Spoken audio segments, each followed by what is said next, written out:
Hi, ഞാനിന്ന്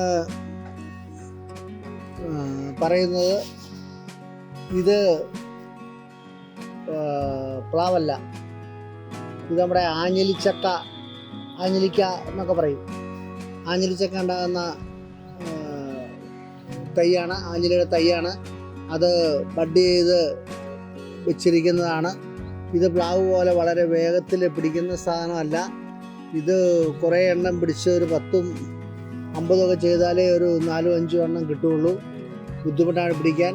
ഞാൻ വളരെ വർഷങ്ങൾക്ക് മുമ്പ് എൻ്റെ മനസ്സിൽ തോന്നിയ ഇതാണ്, അത് ഞാൻ പറഞ്ഞിരുന്നു. പക്ഷേ എനിക്ക് ഇന്നലെയാണ് ഈ തൈ കിട്ടിയത്.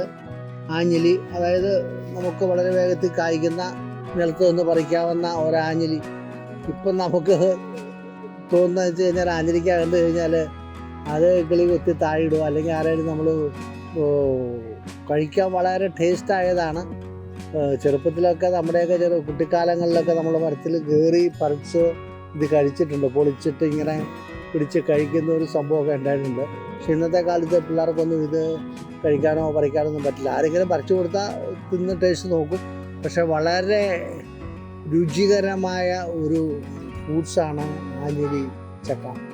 നമ്മുടെ ചക്കയുടെ അതിനേക്കാളും വേറൊരു വെറൈറ്റി ടേസ്റ്റാണ്. പണ്ട് കാലങ്ങളിലൊക്കെ മനുഷ്യർ ഇതിൻ്റെ ഈ ആഞ്ഞിലിയുടെ കുരുവെടുത്തിട്ട് വറുത്തും ഒരുപാട് രീതിയിലൊക്കെ കഴിക്കുന്നൊരു സംഭവം ഉണ്ടായിരുന്നു.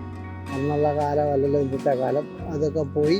ഇപ്പം ഈ ആഞ്ഞിലിയുടെ ഈ തൈ എന്നോട് കുറേ ആൾക്കാർ ചോദിച്ചതുകൊണ്ടാണ് ഞാനിത് കൊണ്ടത്. ഇത് എവർഗ്രീൻ നഴ്സറിയിലുണ്ട്. ഇത് ആഞ്ഞിലി ഒരെണ്ണം കൊണ്ട് വെക്കുകയാണെങ്കിൽ നല്ലതാണ്. നിങ്ങളുടെ മുറ്റത്തും കൈയെത്തും ദൂരത്ത് ഒരു ആഞ്ഞിലിക്കാവള പഴുത്ത് കിടക്കുന്നത് നിങ്ങൾക്ക് കാണാനും പറിക്കാനും പറ്റും. ഈ വീഡിയോ ഇഷ്ടപ്പെട്ടെങ്കിൽ നിങ്ങൾ ഷെയർ ചെയ്യുക, ലൈക്ക് ചെയ്യുക. അടുത്ത വീഡിയോ വരെ കാത്തിരിക്കുക. ഹായ്.